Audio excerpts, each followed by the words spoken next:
Uma vida inteira de dedicação e silêncios pode ser desfeita por uma única ligação atendida pela pessoa errada.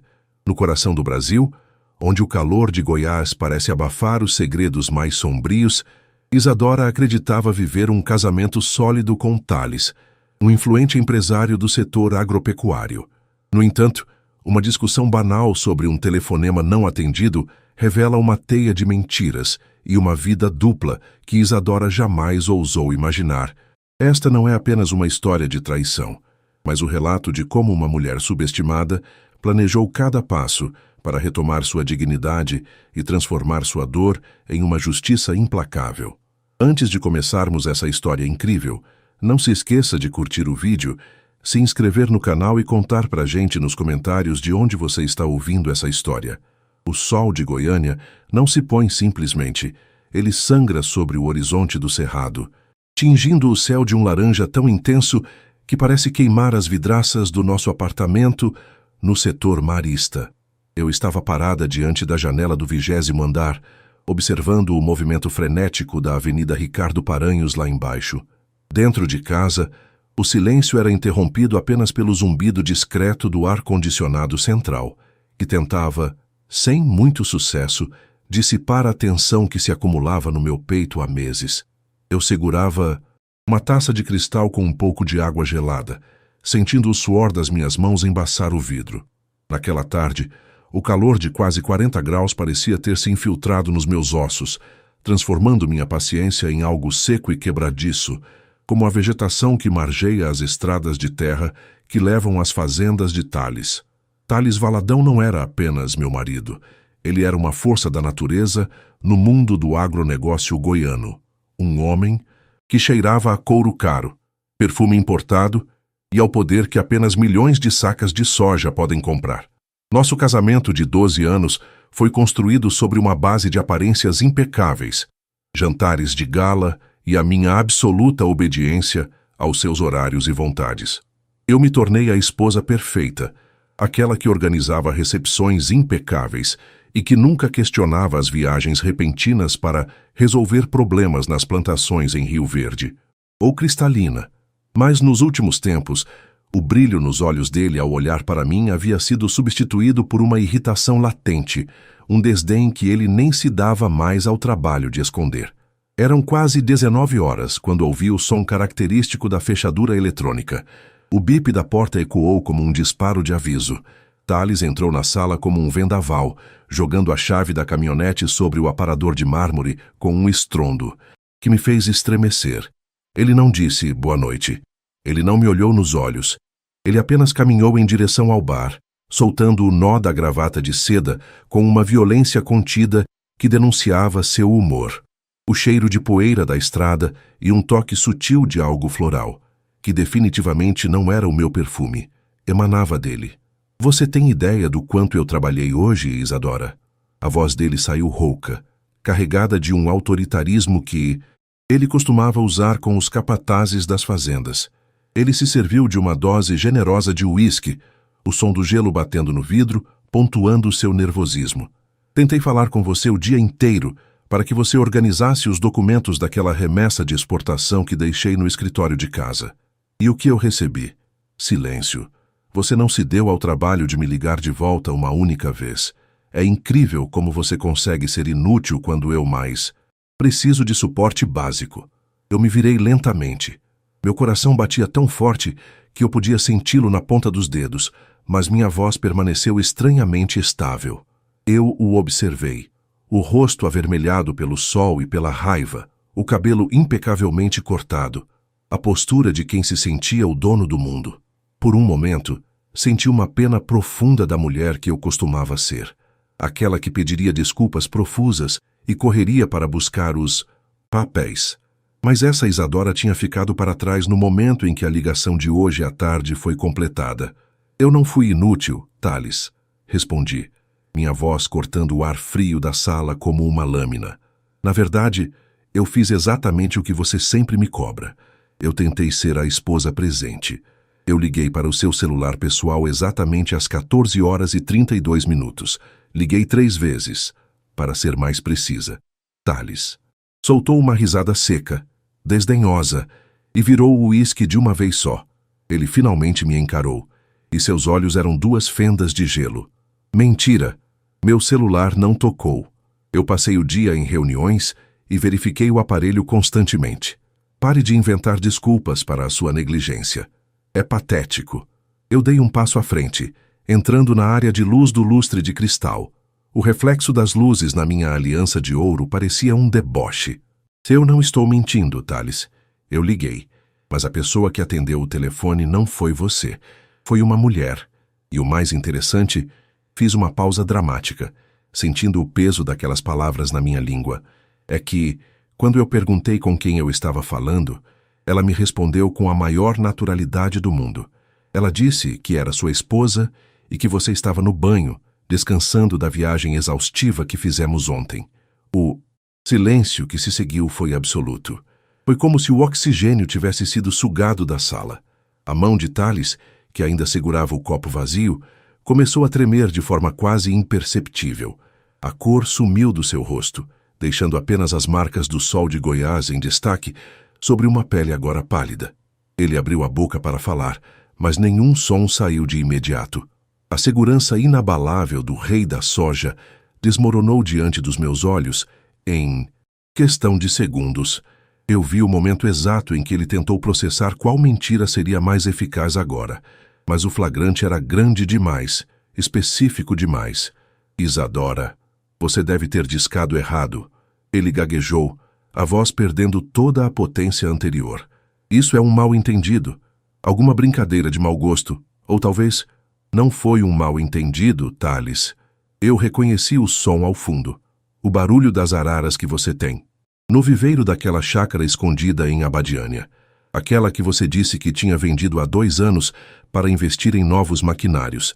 Eu ouvi a voz dela, Thales, uma voz jovem, segura, que parecia estar muito confortável na nossa propriedade. Ela até comentou que vocês estavam planejando o jantar de aniversário de casamento para o próximo final de semana. Interessante, não é? Já que o nosso aniversário é só daqui a 6 meses. Senti um gosto amargo de bile na garganta, mas mantive o queixo erguido. Cada palavra que eu pronunciava era como arrancar um curativo de uma ferida purulenta que eu vinha ignorando por puro medo da solidão. Thales deu um passo em minha direção, talvez tentando usar sua estatura física para me intimidar como sempre fazia, mas eu não recuei. Pela primeira vez em mais de uma década, eu não tinha medo dele. Eu sentia algo muito mais poderoso e perigoso, uma clareza absoluta sobre o que viria a seguir. Quem é ela, Thales? E há quanto tempo você está me transformando na piada de Goiânia? Perguntei, as palavras saindo carregadas de um veneno calmo. Não gaste sua energia tentando negar. Eu gravei a ligação. Eu queria ter certeza de que não era um delírio provocado por esse calor insuportável. Ele largou o copo sobre a mesa e passou as mãos pelo rosto, parecendo envelhecer 10 anos em 1 minuto. A máscara de marido perfeito e empresário de sucesso estava no chão, em pedaços, e eu, que sempre fui a sombra ao lado dele, estava ali, observando os destroços com uma frieza que me surpreendia. A vingança não precisava de gritos, ela precisava de estratégia, e enquanto ele buscava uma explicação, eu já estava mentalmente revisando cada conta bancária e cada escritura de terra que havíamos assinado. Juntos. O ar-condicionado parecia ter perdido a batalha contra o calor abafado que subia do asfalto da Ricardo Paranhos. Ou talvez fosse apenas o meu sangue que fervia em uma temperatura que nenhum termostato seria capaz de regular. Thales permanecia imóvel, a silhueta emoldurada pela luz amarelada da sanca de gesso, parecendo subitamente menor dentro de seu terno sob medida da Hermenegildo Zegna. O rei da soja, o homem que negociava contratos de milhões de reais com tradings internacionais sem piscar, agora engasgava com o próprio silêncio. Eu observei cada detalhe, o tremor quase imperceptível na pálpebra esquerda, o suor que começava a brotar na linha do cabelo e a forma como ele apertava os dedos contra a palma da mão. Isadora, escuta, não é o que você está pensando. Você está sob pressão. O clima está seco demais. A gente acaba ouvindo coisas. Ele tentou dar um passo em minha direção, as mãos espalmadas no ar em um gesto de falsa rendição que eu conhecia bem. Era o tom de voz que ele usava para acalmar cavalos de raça nos leilões da pecuária de Goiânia. Aquela chácara em Abadiânia. Eu não vendi, é verdade, mas foi por uma questão estratégica, patrimonial. Eu precisava de um lugar discreto para receber alguns investidores que não podem ser vistos na cidade. E aquela mulher, Alessia, ela é apenas uma funcionária contratada para cuidar da logística da casa. Ela deve ter brincado, ou você entendeu errado por causa do sinal ruim lá no mato. Uma gargalhada seca escapou da minha garganta, um som que nem eu reconheci. Era um riso carregado de um desdém que eu vinha sufocando há uma década. Alessia repetiu o nome, sentindo o gosto metálico da traição. Nome sugestivo para uma logística de casa, Thales. E ela é tão eficiente que já se sente no direito de atender o seu celular pessoal e se anunciar como a senhora Valadão. Ela é tão dedicada que já sabe até a data de um aniversário de casamento que nós nunca comemoramos naquela data. Não me subestime. Eu passei 12 anos construindo o seu império nos bastidores enquanto você posava para fotos em revistas de agronegócio.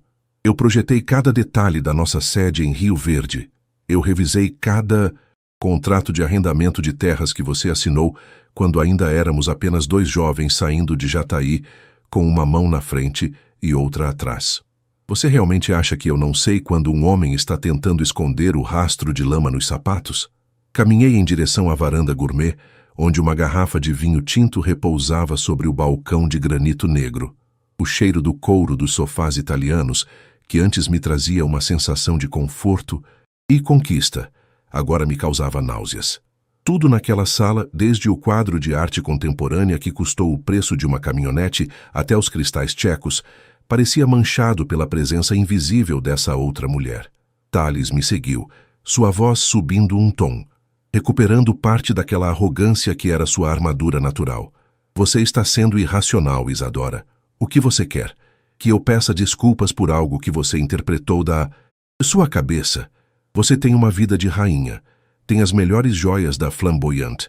Viaja para a Europa 2 vezes por ano. Nunca precisou se preocupar com um boleto na vida. Tudo o que eu faço é para manter esse padrão. Se eu mantenho uma estrutura em Abadiânia, é para o bem dos negócios. Alessia é uma peça no tabuleiro, nada mais. Uma peça que dorme na sua cama e atende suas ligações. Cortei, virando-me para encará-lo. O problema, Thales, é que você esqueceu quem é a dona do tabuleiro. Você se acostumou tanto a me ver como a esposa troféu, que esqueceu que eu sou a arquiteta dessa fortuna. Quem você acha que organizou o fluxo de caixa para as offshores quando a Receita Federal apertou o cerco no ano retrasado? Quem detém a procuração de plenos poderes sobre as contas da holding Valadão em Associados porque você estava ocupado demais nas fazendas? O rosto de Thales mudou de pálido para um tom de púrpura alarmante. Ele se lembrou. A segurança dele dependia da minha discrição e, tecnicamente, da minha assinatura. Ele tentou mudar a tática. O agressor ferido tentou se transformar no amante incompreendido. Isadora, meu amor, nós somos uma equipe. Não deixe um desentendimento bobo destruir tudo o que construímos. Eu cometi erros. Talvez eu tenha me deixado levar pela carência, pelas viagens longas. Ele tentou tocar meu rosto com os dedos cheirando a uísque e cigarro de palha. Eu posso resolver isso. Eu mando ela embora amanhã. Eu vendo aquela chácara de vez. Vamos para a Itália no próximo mês. Só nós 2. O que você acha? Eu me afastei do toque dele como se ele fosse uma cascavel pronta para o bote. O nojo que eu sentia era físico, uma pressão no peito que ameaçava me sufocar. Mas, por trás do nojo, uma engrenagem fria começou a girar na minha mente. Se eu o expulsasse agora, ele teria tempo de mover ativos, de esconder dinheiro em contas de laranjas ou de usar a influência de seus advogados e amigos no sindicato rural para me deixar sem nada. Em Goiás, o poder do coronelismo moderno ainda era uma força real, e eu não podia ser ingênua. Eu precisava de tempo.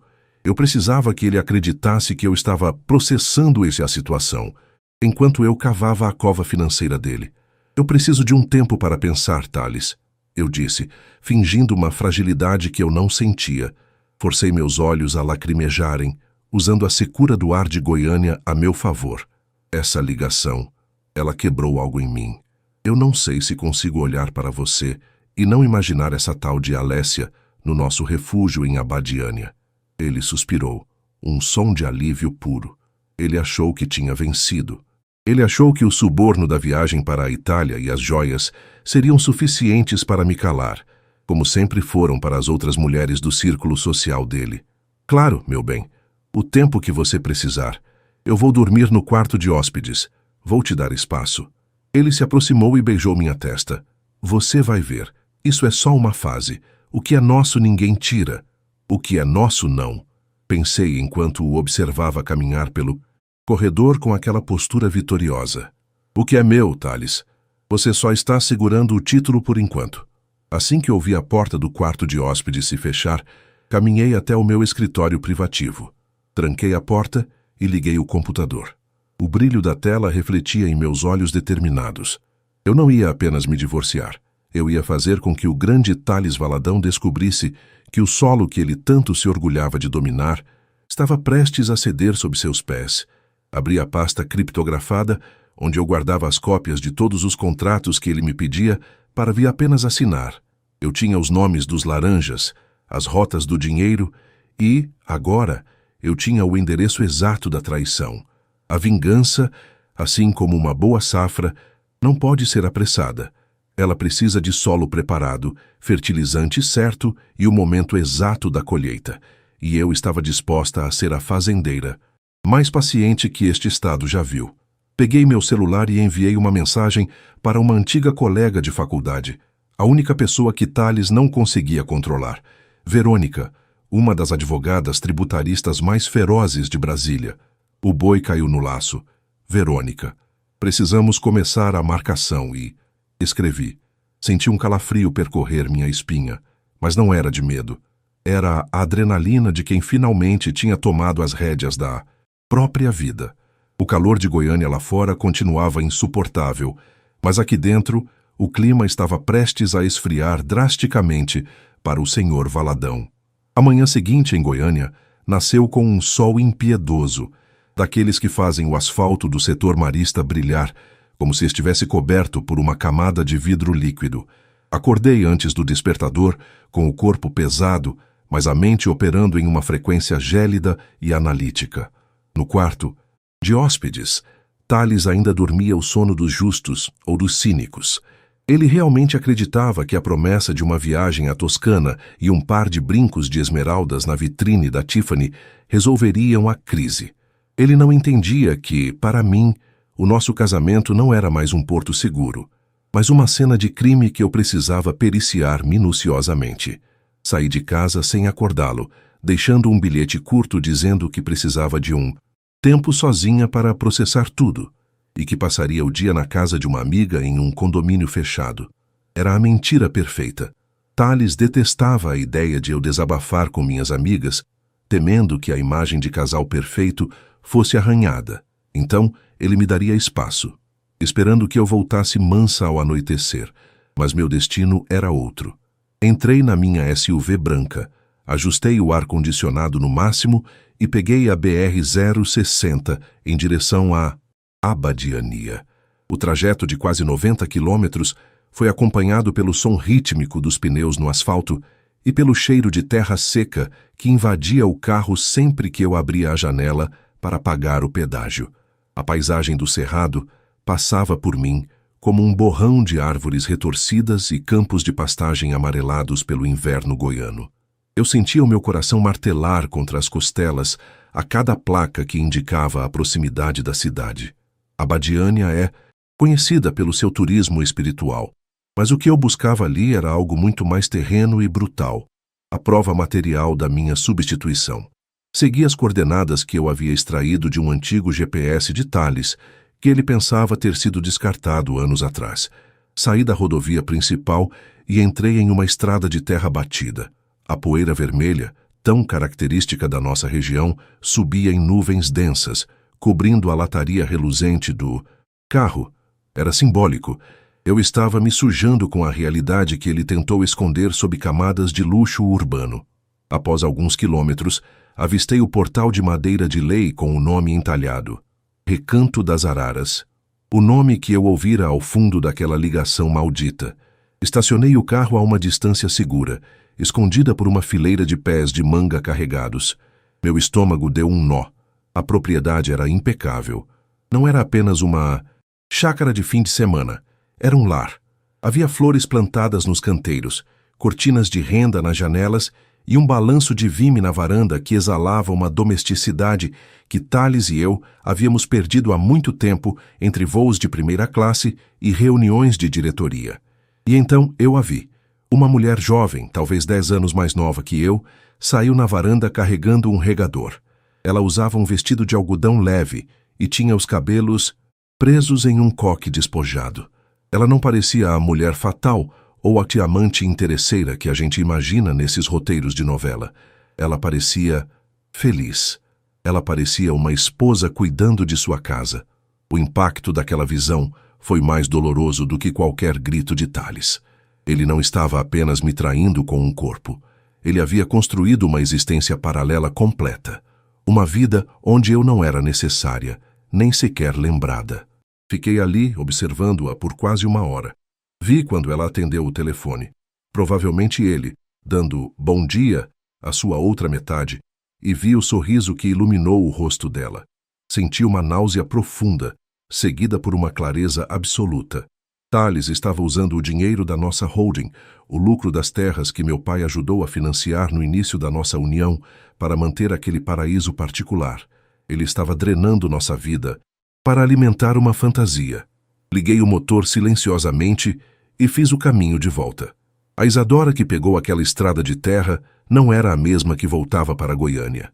A tristeza havia sido completamente incinerada pela fúria, mas era uma fúria organizada. No caminho, liguei para Verônica pelo viva-voz. Verônica, eu vi, é real. Existe uma casa, existe uma mulher e existe uma vida inteira financiada com o nosso patrimônio. Minha voz estava tão firme que me assustou. Isadora, preste atenção. A voz da Verônica veio nítida e profissional. Se você quer destruí-lo financeiramente, não pode haver 1 milímetro de erro. Já comecei o levantamento das contas que você me passou. Thales cometeu um erro clássico. Ele subestimou sua inteligência. Ele transferiu cotas de uma das empresas de logística para o nome de um laranja, que, descobrimos agora, é o irmão dessa Alessia. Isso é fraude patrimonial clara. Podemos pedir o bloqueio de todos os bens da holding Valadão em Associados em caráter liminar. Mas preciso que você consiga o acesso ao token do banco de investimentos dele. Você sabe onde ele guarda? Sei, respondi, lembrando-me do cofre escondido atrás da adega de vinhos no nosso apartamento. Ele acha que eu não sei a senha, mas eu o vi digitando-a através do reflexo de um espelho há 6 meses. Eu só não queria acreditar que precisaria usar isso um dia. Ótimo. Consiga os extratos dos últimos 24 meses. Se provarmos que ele usou o dinheiro da empresa para comprar aquela chácara e manter essa mulher, ele não terá onde se esconder. O juiz vai triturá-lo na partilha. Mas, Isadora, você precisa manter a calma. Ele não pode desconfiar que você sabe os detalhes. Continue sendo a esposa confusa. Cheguei em Goiânia no final da tarde. O céu estava tingido de um roxo profundo, anunciando o crepúsculo. Quando entrei no apartamento, o cheiro de comida tailandesa vindo da cozinha me recebeu. Thales estava lá, sem camisa, com um sorriso relaxado, abrindo uma garrafa de espumante. Pensei que você precisasse de um mimo, meu bem. Pedi o seu prato favorito do restaurante que você gosta. Ele caminhou até mim e tentou me abraçar. O cheiro dele, aquele perfume amadeirado, agora me lembrava o cheiro da decepção. Obrigada, Thales. Foi um dia longo, eu disse, forçando um sorriso que não chegava aos olhos. Eu estive pensando, você tem razão. Talvez eu tenha exagerado. Vamos tentar nos entender. Ele relaxou visivelmente, a guarda baixando por completo. Como ele é previsível, pensei. Ele serviu o espumante e brindamos ao que ele acreditava ser uma reconciliação. Mas, e para mim era o último brinde antes do funeral da sua reputação. Enquanto ele falava sobre a safra de milho e os planos para a próxima feira agropecuária, eu sentia o peso do celular no meu bolso. Nele estavam as fotos da chácara, os dados da placa do carro de Alessia e a determinação de que, em breve, a única coisa que restaria para Thales Valadão seria o pó vermelho da estrada de Abadiânia.